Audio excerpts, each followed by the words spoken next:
একটা বিপ্লবী সরকারের কি চরিত্র হওয়ার দরকার ছিল আর তারা কি চরিত্র বা কি ভূমিকা পালন করছে সেটা যদি আমি বিশ্লেষণ করি এখানে অনেক ব্যত্যয় খুঁজে পাওয়া যাবে। বাংলাদেশের সবচাইতে নির্যাতিত রাজনৈতিক নেত্রী হলো জীবিত রাজনৈতিক নেতার মধ্যে বেগম খালেদা জিয়া এবং তারেক রহমান, এবং শারীরিকভাবে তিনি এত নিগ্রহের শিকার হয়েছেন যেটা অভাবনীয়। মানুষকে স্বপ্ন দেখতে হয়, বলা হয় যে মানুষ তার স্বপ্নের সমান বড়। শহীদুল ইসলাম বাবুল আপনার কাছে যেতে চাই। আজ মাননীয় প্রধান উপদেষ্টা নোবেল জয়ী ডক্টর মোহাম্মদ ইউনূস জাতির উদ্দেশ্যে ভাষণ দিয়েছেন। ভাষণে বেশ কিছু দিক নির্দেশনামূলক বক্তব্য দিয়েছেন তিনি। তার মধ্যে 6 জন বিশিষ্ট নাগরিককে দিয়ে 6টি বিশেষ কমিটি গঠন করা হয়েছে সংস্কার করার জন্য। উদ্দেশ্য লক্ষ্য সুষ্ঠু নির্বাচন। সেখানে তিনি বলেছেন যে ব্যর্থ হওয়ার অবকাশ নেই, সফল হতেই হবে। আমরা কি এখন আলোচনার বিষয়টি কি হতে পারে কিনা, সফলতার মাত্রাটা কেমন হবে? না, আপনাকে ধন্যবাদ। আমার দুইজন সম্মানিত সহ-আলোচক, আমাদের দর্শক শ্রোতা সবাইকে আমার সালাম এবং অভিবাদন। শোনেন, মানুষকে তো আশাবাদী হতে হয়, মানুষকে স্বপ্ন দেখতে হয়। বলা হয় যে মানুষ তার স্বপ্নের সমান বড়।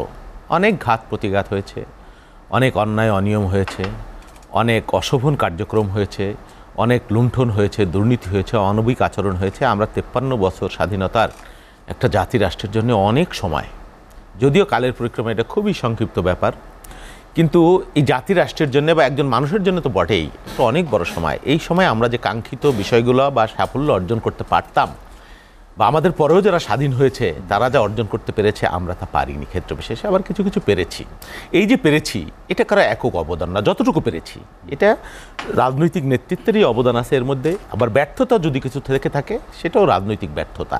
হ্যাঁ, এখন এই নতুন সরকার একটা বিপ্লবের মধ্য দিয়ে যে আসলো, হ্যাঁ, এদের কাছে আমাদের কিছু প্রত্যাশা, স্বাভাবিকভাবে জাতির প্রত্যাশা তৈরি হয়েছে। তবে এই সরকারের তো কিছু লিমিটেশনস আছে।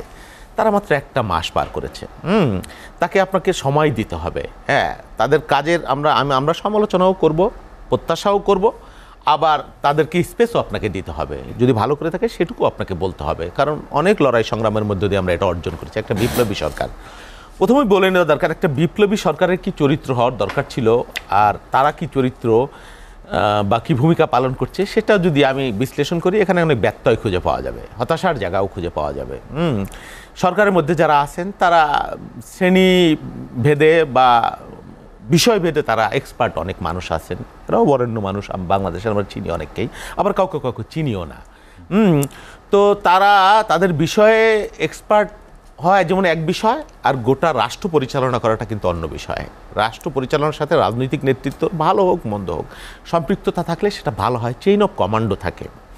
তো আজকে ইউনূস সাহেব যে বক্তব্য দিলেন সেটা আমি মনে করি এই বক্তব্যের মধ্যে, আজকের এই বক্তব্যের মধ্যে অনেক ইতিবাচক বিষয় আছে। বিশেষ করে এই যে 6টা যে কমিটি করেছেন, এর আগে একটা অর্থ বিষয়ক সংস্কার কমিটি করেছেন বা শ্বেতপত্র প্রকাশের, যেটা দেবপ্রিয় ভট্টাচার্য, তাকে আমরা চিনি, তিনি বাংলাদেশের একজন স্বনামধন্য অর্থনীতিবিদ এবং গুণী মানুষ। আর আজকে যেটা করলেন আইন কমিশন বা নির্বাচন সংস্কার কমিশন বা দুর্নীতি কমিশন, জনপ্রশাসন কমিশন, জনাব শাহদিন মালিক, সুপ্রিম কোর্টের একজন বরেণ্য আইনজীবী, তিনি কোনো দল করেন না।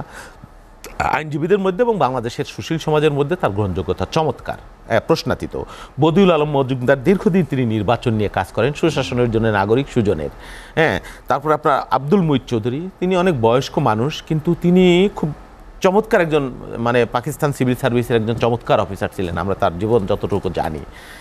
ওনাদেরকে নিয়ে তিনি জনপ্রশাসন সংস্কারের জন্য দায়িত্ব পেয়েছেন। ইফতেখারুজ্জামান টিআইবির, তিনি বিএনপির আমলে বিএনপি সমালোচনা করেছেন, ব্যত্যয় ত্রুটি যেগুলো ছিল সেগুলো বলেছেন, আওয়ামী লীগেরও করেছেন। আমি মনে করি উনিও সঠিক মানুষ হয়েছেন। আরও 2 জন পুলিশের জন্য সরফরাজ, আরেকটা হয়েছে আজকে। তো এই যে যাদেরকে এবং তাদেরকে উনি সময় বেঁধে দিয়েছেন, 1 তারিখে অক্টোবর কাজ শুরু করবেন, 3 মাসের মধ্যে ওনাদের সুপারিশ বাস্তবায়নের জন্য প্রস্তাব পেশ করবেন ওনার প্রয়োজনীয় জনবল নিয়ে।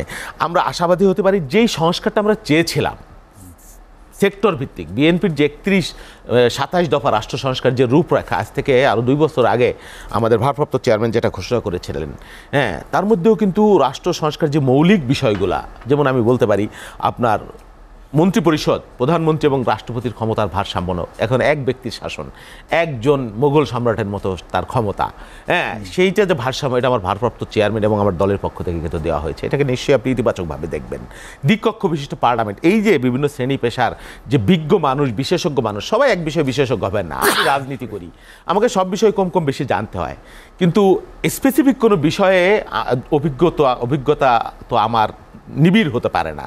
সেজন্য এই শ্রেণীর মানুষদের জন্য দ্বিকক্ষ বিশিষ্ট পার্লামেন্টের যে একটা প্রস্তাব উনি করেছেন চমৎকার। তারপর এই যে আন্দোলনরত মানুষ যারা রয়েছেন বিভিন্ন দলের, এদেরকে নিয়ে একটা জাতীয় কনসেনসাস বা জাতীয় সরকার তৈরির যে একটা ব্যাপার।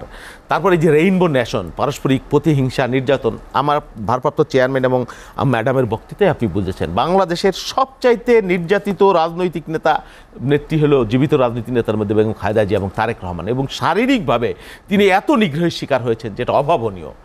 উনরা প্রতিহিংসা থেকে একদম সরেছে। প্রথম দিনের বক্তব্য দেখেন, ওবায়দুল কাদের সাহেবরা বলেছেন, আওয়ামী লীগের লোকেরা বলেছেন যে 10 লক্ষ লোক মারা যাবে আওয়ামী লীগের পতন হইলে। 10 লক্ষ, আপনি খেয়াল করতে পারবেন নিশ্চয়ই কি অন্যায় অপকর্ম তারা করেছে, তাদের মধ্যে কি ভয়। কিন্তু আমার পার্টির চেয়ারম্যান, ভারপ্রাপ্ত চেয়ারম্যান, মহাসচিব সহ সিনিয়র নেতৃবৃন্দের মানে কি বলবো ভূমিকা এবং দৃঢ়তার কারণে কিন্তু 5 তারিখের পরে সেই রকম কোনো দু একটা বিচ্ছিন্ন ঘটনা ঘটেছে আমি জানি, কিন্তু এর বাইরে ওনারা যেভাবে বলেছেন তার 1 লক্ষ ভাগের 1 ভাগও ঘটে নাই। এটা একটা মানে আশার ব্যাপার। এই যে সংখ্যালঘু নিয়ে যে ধরনের বা হিন্দু সম্প্রদায় নিয়ে বলা হয়েছে, আমি তো সেরকম কোনো হিন্দু সম্প্রদায়ের একজন মানুষকে কেউ হত্যা করেছে, কিছু করেছে এরকম কিন্তু আমি দেখিনি। অনেক মানে ফুলিয়ে ফেঁপিয়ে আমাদের প্রতিবেশী দেশ থেকে এগুলো বলা হয়েছে। তো আমি যেটা বলতে চাই, ছাত্ররা যারা আন্দোলন করেছে, ভাই ঠিক আছে আমি এখানেই শেষ করি যে যারা আন্দোলন করেছে এবং তার সাথে আমরা এই আন্দোলনটাকে দীর্ঘদিন, একদিন বিপ্লব তো গাছ থেকে পড়ে না, আপেল না যেটা পড়ে গেল, এটা তৈরি করতে হয়। এর জন্য কালচারাল রেভলিউশন লাগে, এর জন্য প্রেক্ষাপট লাগে। এই প্রেক্ষাপটটা দীর্ঘদিন আমরা তৈরি করেছি এবং আন্দোলনের চূড়ান্ত যে পরিণতি ছাত্রদের সাথে, আমি আমার দলে গতকাল একজন ছাত্রনেতা বলেছে, আপনি দেখেছেন ফেস দ্য পিপুলের অনুষ্ঠানে, যে তারেক রহমানের, এবং আমি নিজে বিএনপি যেহেতু করি সেজন্য আপনি হয়তো আমার কথা কতটুকু গ্রহণ করবেন জানি না, তিনি কত নিবিড়ভাবে এটাকে মনিটর করেছেন, মোবিলাইজ করেছেন, এটা দিন রাত 24 ঘন্টা, এবং যখন ইন্টারনেট তখনও তিনি আমাদের সাথে যোগাযোগ করেছেন, আমরা যোগাযোগ করেছি ডাইরেক্ট ফোনে, উনি নির্দেশনা দিয়েছেন, যা যা করণীয় সব করেছেন। এবং শুধু উনি না, আমার দলের সর্বস্তরের নেতাকর্মীরা। সেই জন্যে এই বিপ্লব করা একার বিপ্লব না, ছাত্র জনতার জন্য ভূমিকা আছে, মুক্তিযুদ্ধের যেমন একটা জনযুদ্ধ, আওয়ামী লীগ নিজেরা দাবি করে তারা যুদ্ধ করেছে, যুদ্ধের সব পালাই গেছিল ওপারে, যে হোটেলে আইসি জীবনযাপন করছে। সেই জন্য আমি বলি এই বিপ্লবটা বাংলাদেশের ছাত্র জনতার বিপ্লব, এবং এই বিপ্লবে বাংলাদেশের রাজনৈতিক নেতৃত্ব, নিপীড়িত রাজনৈতিক নেতৃত্ব যারা রয়েছে, দল রয়েছে, প্রত্যেকের অবদান আছে। কাউকে কেউ অসম্মান করুক এটা কাম্য না।